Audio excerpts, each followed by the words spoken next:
धन्यवाद साथियों। आज एक महत्वपूर्ण प्रेस वार्ता है। आप मंच को देखकर ही समझ गए होंगे कि महत्वपूर्ण है, क्योंकि हमारे वेणुगोपाल जी कम ही आते हैं प्रेस कॉन्फ्रेंसेस में। तो इसलिए महत्वपूर्ण है क्योंकि वेणुगोपाल जी के बगल में जो बैठे हैं कन्नन गोपीनाथन जी, ये 2012 के आईएएस ऑफिसर, हमारे यहाँ एग्मू काडर के थे, और जिस सर्विस में जमीर से ज्यादा ओबीडियंस को महत्व दिया जाता है, उस सर्विस में, उस नौकरी में उन्होंने ऐसे वक्त पे आवाज उठाई जब आवाज उठाना लगभग असंभव था। कश्मीर में इन्होंने, जब वहां 5 अगस्त 2019 को जिस तरह से निर्णय लिए गए, स्टेट को यूटी बना दिया गया, बिना किसी से कंसल्ट किए जो निर्णय लिए गए, उसके विरोध में इन्होंने एक आवाज उठाई कि साहब आप लोगों को बोलने का हक नहीं छीन सकते। और भी इनके साथी थे जिन्होंने कश्मीर में ऐसी आवाज उठाई, वो भी आईएएस थे, लेकिन वो फिर डर के वापस चले गए सर्विस में, ये डरे नहीं। इसके बाद इन्होंने वीवीपैट पे बहुत खुलकर बोला, और फिर जब सीएए एनआरसी की मूवमेंट चल रही थी तब भी ये बेधड़क होकर बोले। इन्होंने एफआईआर झेली, इन पर तमाम तरह की कार्रवाइयां हुई, लेकिन ये डरे नहीं। नौकरी को लात मारी, और ऐसी नौकरी को लात मारी जिस नौकरी के लिए लोग कई कई सालों तक तैयारी करते हैं। हम इस बात की हमें हैरानी नहीं कि कांग्रेस पार्टी के दरवाजे इनके लिए खुले हैं, क्योंकि कांग्रेस पार्टी के दरवाजे ऐसे तमाम आवाजों के लिए हमेशा खुले रहते हैं, इतिहास साक्षी है। हमें इस बात की बहुत खुशी है कि इन्होंने भी कांग्रेस को ही चुना। लंबी बात नहीं करूंगा क्योंकि वेणुगोपाल जी को महत्वपूर्ण बैठकों में जाना है, तो मैं वेणुगोपाल जी को पहले फ्री कर देते हैं क्योंकि उन्हें जाना है। मैं वेणुगोपाल जी से आग्रह करूंगा कि वो कुछ कहें और पार्टी में इनका विधिवत रूप से स्वागत भी करें। Thank you, Pawan ji. I think this is one of the happiest moments for all of us, that one of the brave bureaucrat who is having passion towards the downtrodden people of this country, marginalized people of this country, and who always fought for justice, love and affection, Mr. Kannan Gopinathan. Pan India, his presence is there. He born in Kerala, living in Pune, worked northeast and all other parts of this country. A Pan India figure like Kannan Gopinathan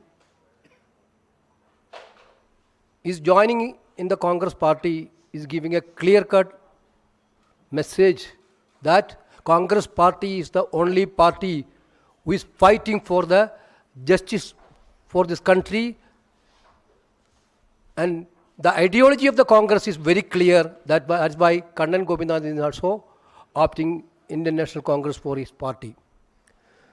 I don't want to take much of his time. He resigned 2019 from civil service, but he is now telling so far his resignation is not at all accepted. Still he is a bureaucrat. Bureaucrats nowadays, those who are fighting for the justice, fighting for marginalized people, are penalizing by the system. Whether it is in Haryana, whether it is in Madhya Pradesh, we are witnessing everywhere. Even Chief Justice of India is also not spared. Therefore, I think this is the time to rise to fight against this divisive agenda. That's why Kannan Gopinathan's entry to the Congress will be a welcome step.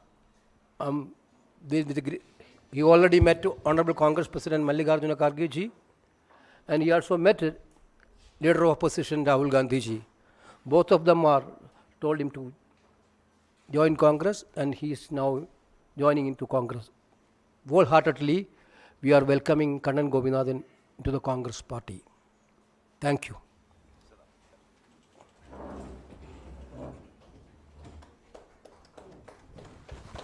Come.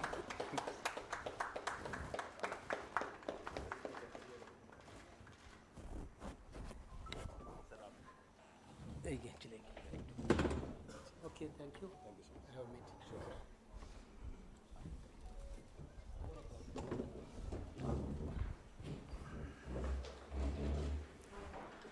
अब विधिवत Kannan Gopinathan ji Congress party में आज शामिल हुए हैं। मैं उनको भी बधाई देता हूं और मैं हम सबको भी बधाई देता हूं कि एक बहुत ऐसा शख्स कांग्रेस में आया है जो दिल से काम करता है। मैं अब कन्नन गोपीनाथन जी से आग्रह करूंगा कि वो अपने विचार आपके सामने रखें।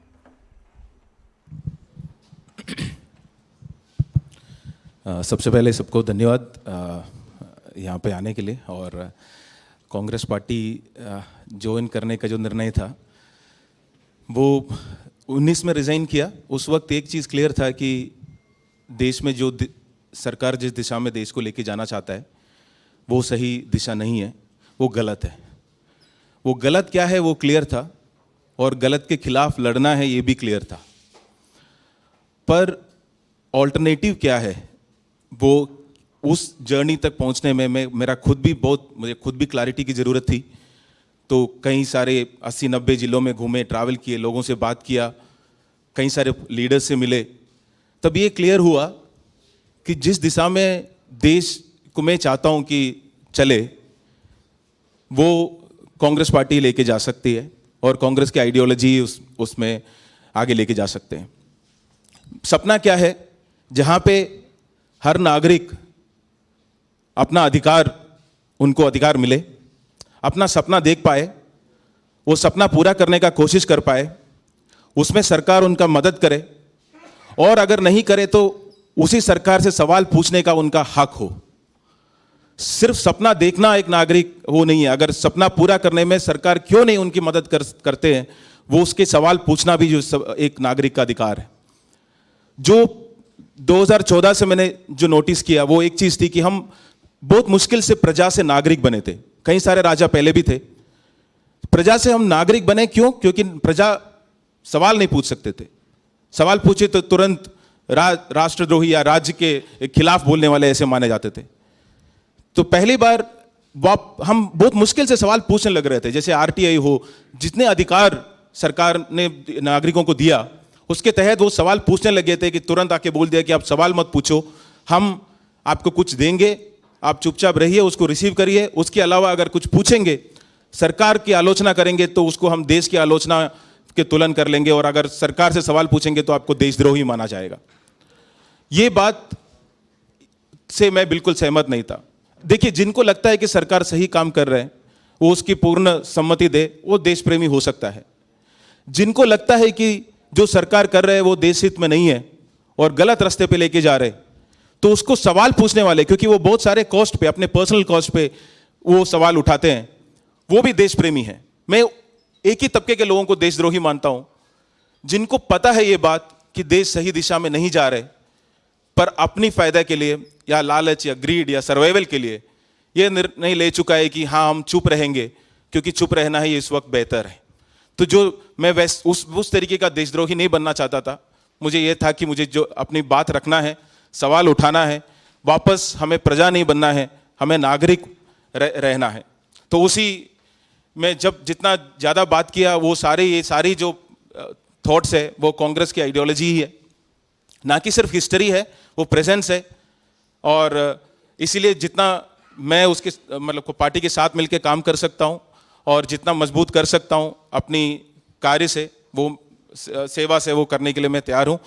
और जहाँ लगता है मेरी काम आएगा वहाँ पे काम करने के लिए मैं तैयार हूँ। बहुत दिल से, काफ़ी वक्त लगा, पर वो इसलिए क्योंकि मुझे खुद भी एक अपनी जर्नी से थ्रू जाना था। वो सारे क्लैरिटी के साथ पूरी तहे दिल से मैं आज कांग्रेस पार्टी में ज्वाइन कर रहा हूँ और कांग्रेस पार्टी और देश की जनता के लिए हमेशा काम करता रहूँगा। Thank you. आपके कुछ सवाल आप पूछना चाहें?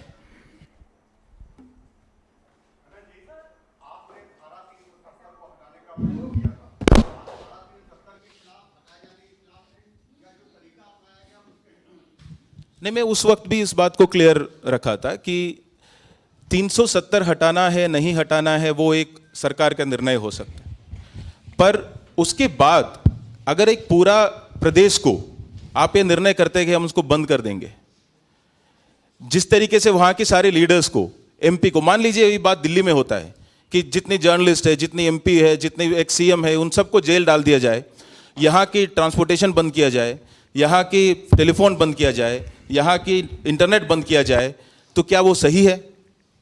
ये सिर्फ मेरे लिए सवाल नहीं है, हम सबके लिए सवाल है कि क्या वो सही हो सकता है? किसी भी देश में, एक लोकतांत्रिक देश में ये सही हो सकता है या उसके खिलाफ आवाज नहीं उठनी चाहिए थी? तो वो सवाल ही मैंने उठाया है और उस सवाल पे मैं आज भी कायम हूं।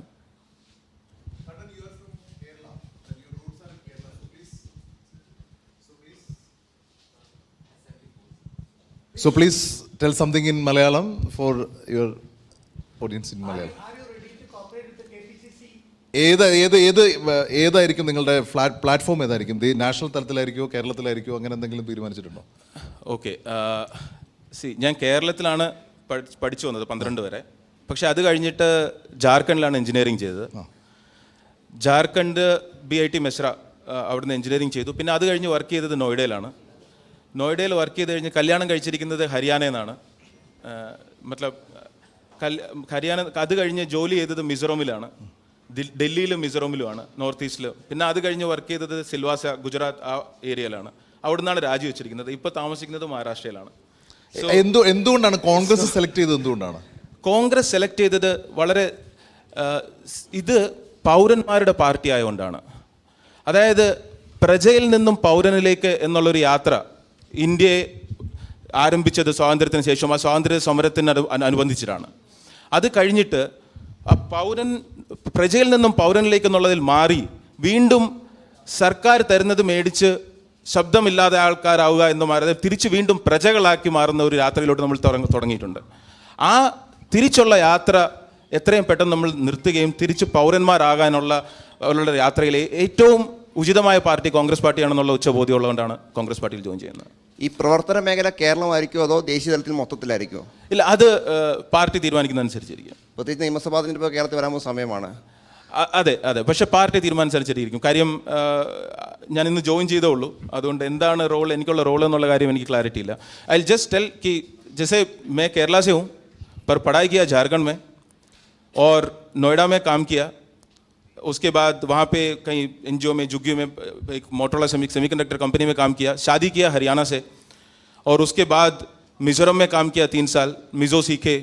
उसके बाद सिलवासा में रहा और अभी पुणे में रहता हूँ, महाराष्ट्र में. तो सवाल ये था कि आपका कार्यस्थल क्या होगा, तो वो थोड़ा मुश्किल है मेरे लिए बताना. मैं जहाँ जहाँ रहा हूँ सबको अपना ही मानता हूँ और जितना मेरे से हो सकता है और जहाँ के पार्टी का डायरेक्शन है उस हिसाब से काम करने के लिए रेडी हूँ.